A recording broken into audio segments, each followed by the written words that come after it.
Two of Swords reversed. The Three of Pentacles reversed. And the Two of Pentacles reversed. Show us your toys.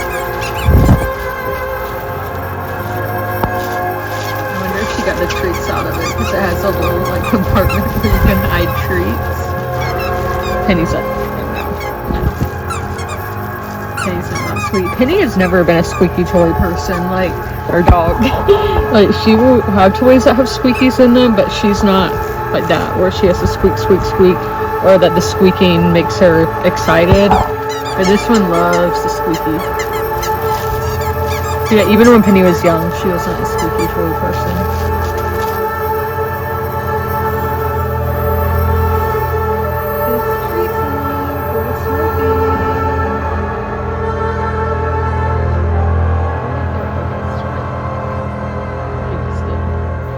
This is gonna be cold reading out here, but I will survive.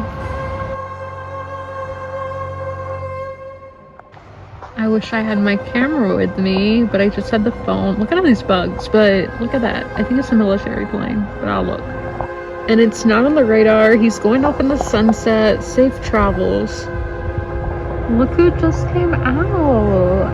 Hey, Miss Moon. How are you? Hey guys, it is October 30th. I have been seeing some people call it October or Halloween Eve. Don't know if that's actually a thing or not. We have no sports tonight, but we do have packages to open. Yeah, this is the first night in a while with no sports. Tomorrow we go back to having hockey and baseball, and Saturday, who knows, we're gonna have hockey. I don't know if we're gonna have baseball. So I do have 3 packages to open. The first one is an eBay coming to us from Bayside Thrift in Sneads Ferry, North Carolina. I don't remember exactly where that is. I did look it up because I was like, ooh, North Carolina. But okay, they shoved this into my mailbox, therefore it got ripped some when I was pulling it out. The U.S. Postal Service in my city are lazy. So there was one guy in July that I filed a complaint. I never file complaints. I feel bad about doing that. It was an old man. So one time I got a package, but it was just, you know, it was a blazer. He tossed it up and I was like, okay, but you know, you can feel that it's soft. But then my dad got a package that was a mop. So it was like folded into a box, and the guy slung it up on the porch. And that's when I was like, what if somebody has something that's valuable, fragile, and he does that? So I did file a complaint, and I heard back from the post office and all that. Now, I'm not going to file a complaint about this, but I've had, y'all know the book of the month packages. Those can carry up to 3 books. Shove the box into the mailbox. This one, shove into the mailbox. I'm like, get out of your van, because it's a young guy who seems perfectly able to walk.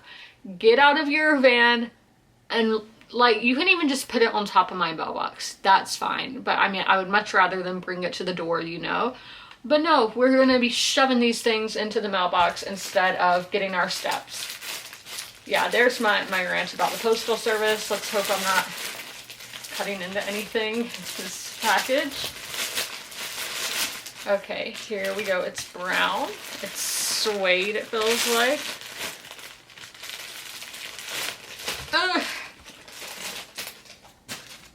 My messed up finger. But this jacket here. Oh, knocked something down. But this like suede jacket, it's by Portrait. Very nice quality right here. This is very nice. And now let's go to our next one, which I think is also on eBay. This is coming to us from Heather in Greenfield, Ohio.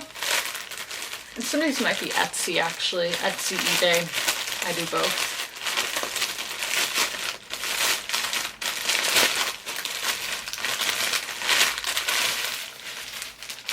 Ooh, seeing this material, unsure. It's a little vest by Christopher and Banks.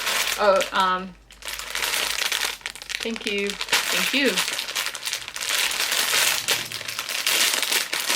My dog's about to start barking. She's finally able to be back out. Yeah, this is definitely like an itchy material. So I am unsure if I will keep this or not, because yeah, I didn't realize, like, when things are usually like sparkly, they're itchy.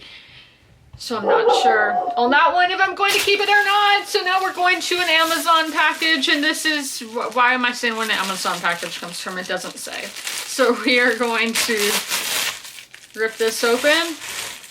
This is a brand that I've never bought from, but I know a lot of people like. So this is The Ordinary, and it's direct acids, lactic acid 5%. So I've heard that this is good for your scalp to clear. I get a lot of like buildup, plugs or whatever on my scalp, and I'm not using a clarifying shampoo at the moment. I was using legit Head and Shoulders, because now I'm using one just that bonds your hair together from breakage and all of that. So I have been having more buildup because I had to switch shampoo. So apparently if you do this on your head and your scalp, I'm going to do more research before I do, because I don't want to put something on there and all my hair falls out or something like that. So we are going to try this. So that is the mail haul for the week. Ah! Guys, I almost fell off the chair. I just finished The Warmth of Other Suns. We are going to go through my thoughts, and we're going to go through the new way that I'm going to be reviewing nonfiction. So I got all these like tabs from Storygraph. I don't want y'all to think I came up with this myself, but we have impact, research, structure, and writing style. And we're going to rate each one of those 1 through 5 stars, and then do the average and find out how we're going to rate the book.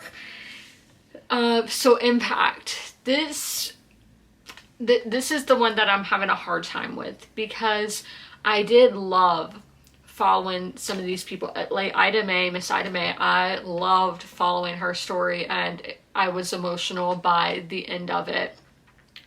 But at the same time, if we go into what this book is about, the Great Migration, I'm like, yeah, because I've read so many fictional books that are about the same exact thing. So I think we are going to have to do impact as a 3.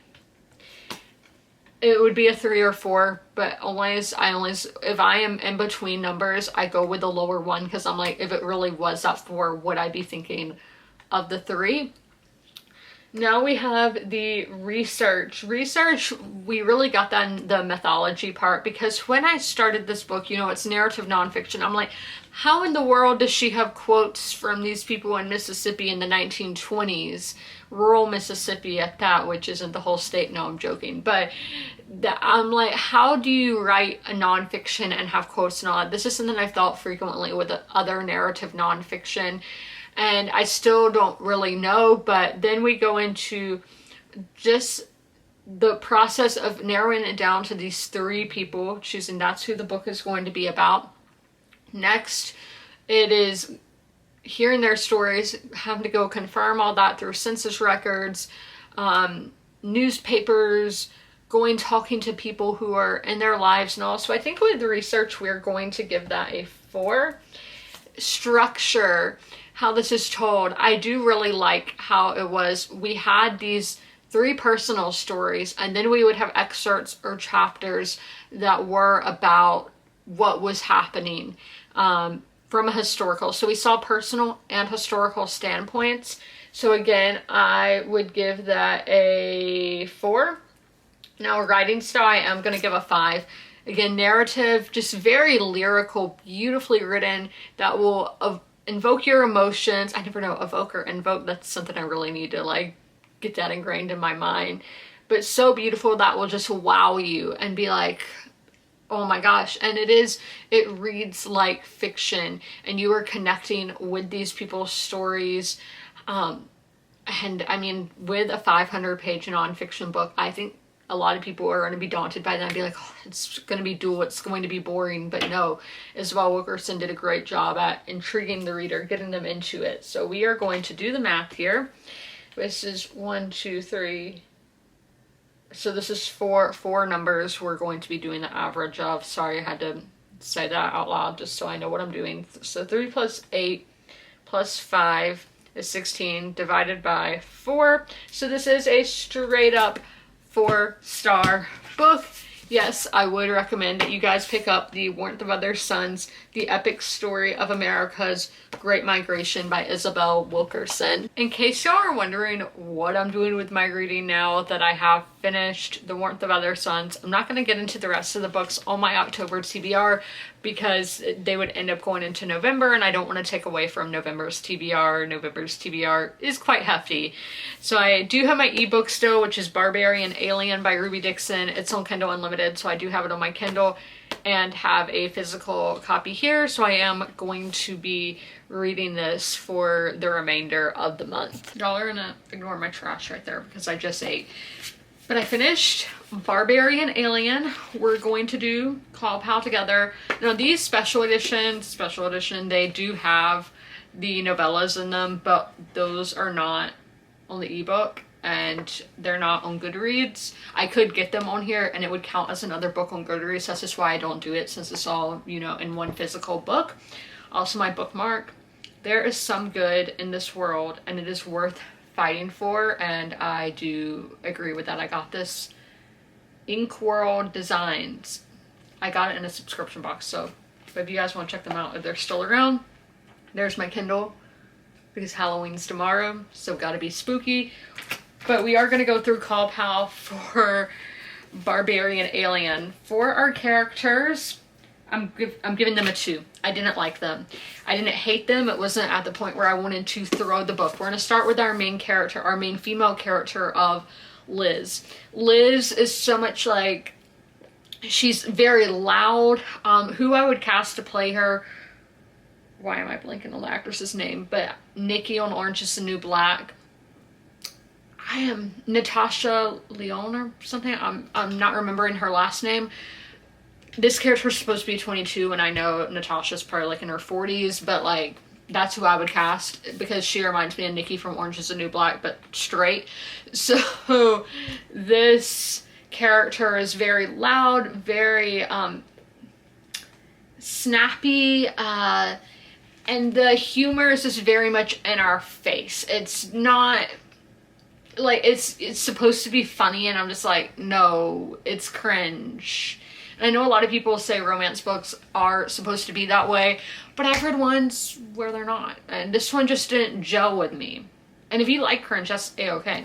That's fine. Because I do think, as that TikToker says, reading is subjective. But yes, just very in-your-face, loud, immature. As I said, she's 22, and I feel like by that age, and I get, they're in a very terrible situation. They were being trafficked by aliens at that matter, crash on an ice planet, and then she gets kidnapped by this alien, kind of like held hostage kind of situation. That's not a good situation to be in.